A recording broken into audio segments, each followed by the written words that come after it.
Εδώ για να δούμε ένα θέμα που αφορά την πράσινη τεχνολογία και ένα ευρωπαϊκό διαγωνισμό. Εδώ με τον κύριο Στυλιανό γιατρό. Καλό μεσημέρι, καλώς ορίσατε. Ευχαριστούμε. Και η Κυπρούλα Παπαχριστοδούλου μαζί μας. Καλό μεσημέρι. Κυπρούλα, καλώς ορίσες και εσύ. Ευρωπαϊκός διαγωνισμός ιδεών. Πράσινη τεχνολογία. Έχουμε μπει για τα καλά σε αυτό τον τομέα, κύριε γιατρέ? Μάλιστα. Η Κρυστάλλης Λίπ, η οποία εκπροσωπώ, είχαμε καταφέρει πέρσι να κάνουμε τον πρώτο κυπριακό διαγωνισμό καινοτομίας στην πράσινη τεχνολογία και είχαμε μια σημαντική ανταπόκριση από Κύπριους νέους επιστήμονες, από τα πανεπιστήμια μας, ακόμα και από την βιομηχανία.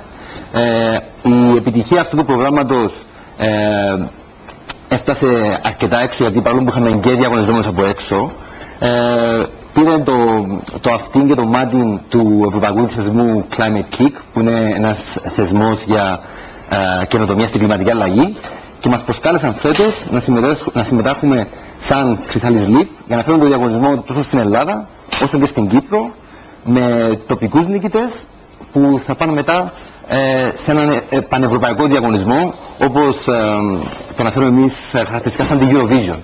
Για να διεκδικήσουν τόσο καλά, ναι. Παίρνει τόση διάσταση το όλο θέμα. Φυσικά. Δηλαδή, τι πρέπει να ξέρει κάποιος που θέλει να έχει συμμετοχή σε αυτό τον διαγωνισμό ιδεών?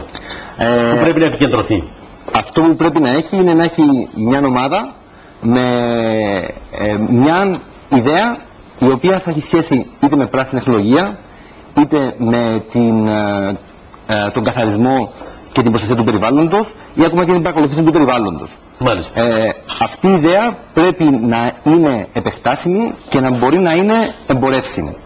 Από εκεί πέρα θα συμπληρώσει μια πάρα πολύ απλή αίτηση. Όσοι γνωρίζετε από συνήθως γραφειοκρατικές αιτήσεις, ξεχάστε, είναι πάρα πολύ απλή, σε μια ιστοσελίδα, το cleanlaunchpad.eu, και αφού επιλέξει το διαγωνισμό είτε για Κύπρο είτε για Ελλάδα, η αίτησή του θα έρθει σε εμάς, όπου θα αξιολογηθεί και οι 12 ομάδες θα παρακολουθήσουν μια ταχύρυθμη εκπαίδευση για να μπορούν να προετοιμαστούν για τον κυπριακό τελικό και οι 3 καλύτερες για τον ευρωπαϊκό τελικό. Άρα, κυρία Παπαχριστοδούλου, φαίνεται ότι μπήκαμε για τα καλά στον τομέα της πράσινης τεχνολογίας.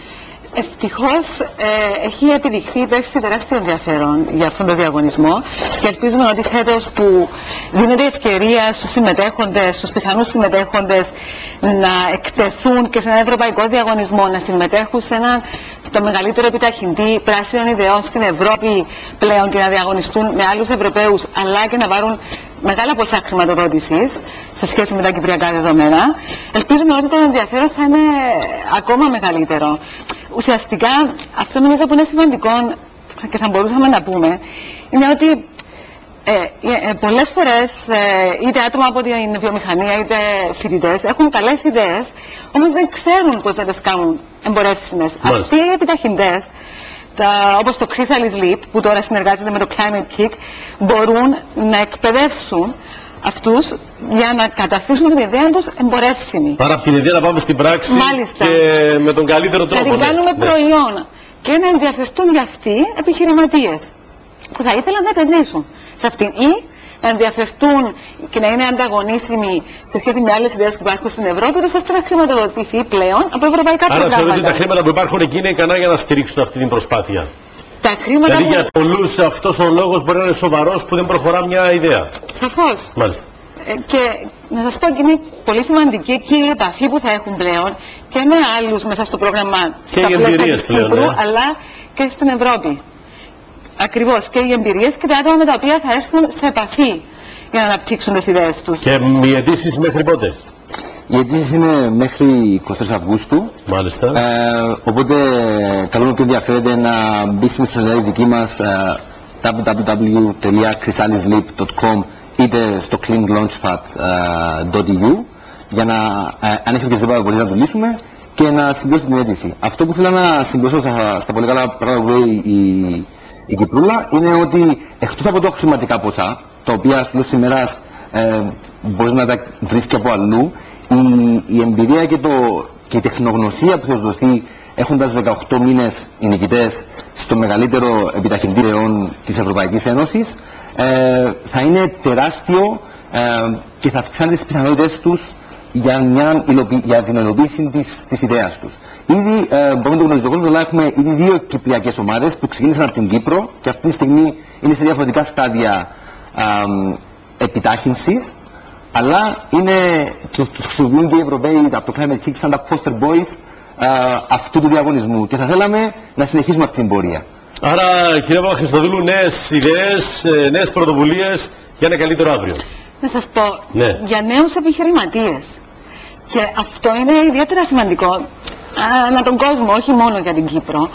Αλλά σιγά σιγά ξεφεύγουν οι νέοι από το όνειρο του να γίνει ο δημόσιος υπάλληλος και πάνε στο όνειρο του να γίνω ένας επιτυχημένος επιχειρηματίας με καινοτόμες ιδέες που θα μπορώ να ανταγωνιστώ πλέον. Αν το καταφέρουμε αυτό που λέτε θα είναι τεράστια επιτυχία. Θα ξεφύγουμε από αυτόν τον δρόμο. Ναι, δίνονται ευκαιρίες θεωρώ ότι οι όμως. συνθήκες μας θα αναγκάζουν. Πλέον ναι. Ναι, και ξέρετε, ναι. Στην Ευρώπη το 67% των νέων θέσεων εργασίας το 2012 δημιουργήθηκαν από startups και νέες επιχειρήσεις. Στην Αμερική αυτό συμβαίνει και στις 3 τελευταίες δεκαετίες. Και υπάρχει μια γενικότερη άποψη ότι η καινοτομία μειώνει τις θέσεις εργασίας. Παρ' όλα αυτά, σύμφωνα με έρευνες που έχουν γίνει, το 74% του 2013 των νέων θέσεων εργασίας δημιουργήθηκαν από εταιρείες που εντόπισαν και εφάρμοσαν καινοτόμες ιδέες. Ωραία, λοιπόν, στείλαμε το πρώτο μήνυμα. Όσοι πιστοί προσέλθετε, ευχαριστώ πάρα πολύ. Να είστε καλά, καλή συνέχεια.